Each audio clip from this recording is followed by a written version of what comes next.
Welcome to this math session, students. In this math session, we are going to start a new topic 8M 3.3, जहाँ पे हम पढ़ने वाले हैं parallelogram और उसकी प्रॉपर्टीज के ऊपर। अभी तक हम पढ़ चुके हैं, ये आपको फॉर्मूला बुक में लिखना है स्टूडेंट्स। तो फॉर्मूला बुक में आपको होमवर्क के क्वेश्चन की जगह छोड़ने की जरूरत ही नहीं, क्योंकि फॉर्मूला बुक में आप क्वेश्चन लिखते ही नहीं हो। Now 8M 3.3 parallelogram and its properties. Parallelogram के बारे में अगर मैं बात करूं स्टूडेंट्स, इससे पहले आप क्वाड्रिलेटरल में क्या क्या पढ़ चुके हो, बेसिक शेप, क्वाड्रिलेटरल के बेसिक टाइप, पॉलीगॉन के बेसिक टाइप, कौन कौन से उसके क्लासिफिकेशन होते हैं, quadrilateral as well as trapezium और काइट, इतना आप पढ़ चुके हो। यहाँ पे हम पढ़ने वाले हैं parallelogram. So first of all, we are going to learn its definition. What is the definition of parallelogram? So parallelogram is your special quadrilateral in which both pair of opposite sides are parallel to each other, right?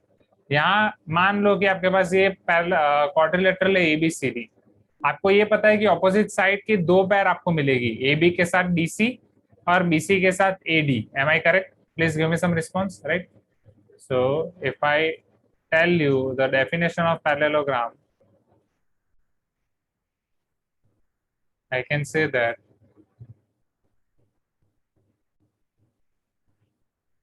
parallelogram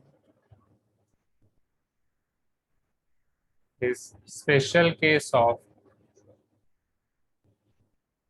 or special type of quadrilateral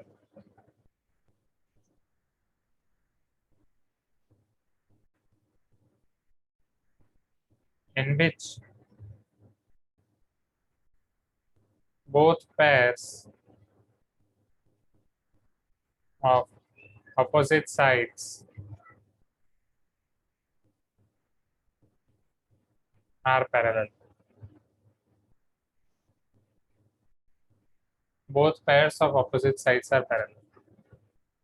Is this clear everyone? पहले definition आया ना? तो ये वाली figure में can I say that here AB is parallel DC? अभी लिखो मत, लिखने का मैं पूरा टाइम दूंगा, अभी लिखने पे फोकस मत करो। AB is parallel DC as well as BC is parallel AD, right? ये हो गए पैरेललोग्राम की definition. Now I am going to give you its properties.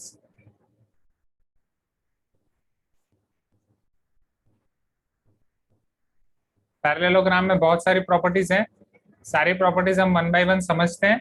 इन सभी प्रॉपर्टीज का प्रूफ आप देखोगे क्लास 9th में।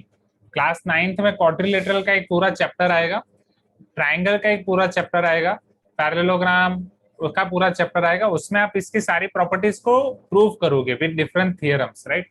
तो अभी के लिए आपको इसको डायरेक्टली एक्सेप्ट करना है। So very first property, in parallelogram opposite angles are equal. Opposite angles are equal. पहले एंगल्स वाली प्रॉपर्टी हम लिख देते हैं। So I can say that angle D and angle B are same, angle C and angle A are same, angle A equal to angle C, angle D equal to angle B। Second property, adjacent angles are supplementary. लिखने के लिए मैं time दूंगा, मैंने आपको पहले ही बोला है कि अभी सिर्फ पढ़ाई पे फोकस करो। एडजेसेंट एंगल्स आर सप्लीमेंट्री, अभी लिखने पे फोकस करोगे तो पढ़ोगे कब? Adjacent angles are supplementary. यहाँ पे आप आपके एडजेसेंट एंगल्स कौन कौन से हो जाएंगे Vrinda? Which are your adjacent angles? Sir angle A and angle B। Yes, और angle B and angle C। और angle C and angle D। और and angle D and angle A। ये सब आपके 180 डिग्री होंगे। Yes sir.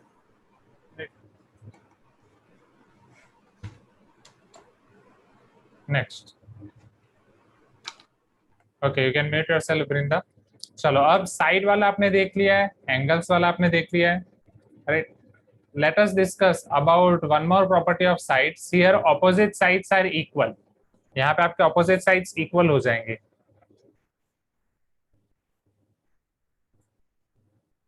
मतलब जो sides parallel थे वो अब इक्वल हो जाएंगे, that is AB will be equal to DC, BC will be equal to AD। इस तरीके से वो इक्वल भी हो जाएंगे। अब आपकी जो नेक्स्ट प्रॉपर्टीज है वो उसके डायगोनल को लेके है। जब आप इसके दोनों डायगोनल को प्लॉट करोगे तो दोनों डायगोनल एक दूसरे को बाइसेक्ट भी करेंगे, बट वो परपेंडिकुलर नहीं होंगे. Just both diagonals are going to bisect each other, that's it. Angle को भी बाइसेक्ट करेंगे, बट अभी आपको एंगल वाला नहीं पढ़ना है. यहाँ पे opposite sides are same, right. यहाँ पे both diagonals bisect each other. Bisect each other का मतलब ये होता है कि मान लो अगर main point of intersection O है, तो ओडी और ओबी सेम हो जाएगा. OB will be equal to OD, and आपका जो यहाँ पे ओ ए है और ओ सी है ये सेम हो जाएगा. O A will be equal to O C. यहाँ तक क्लियर है स्टूडेंट्स, राइट. ये सारी चीजें क्लियर हुई पहले.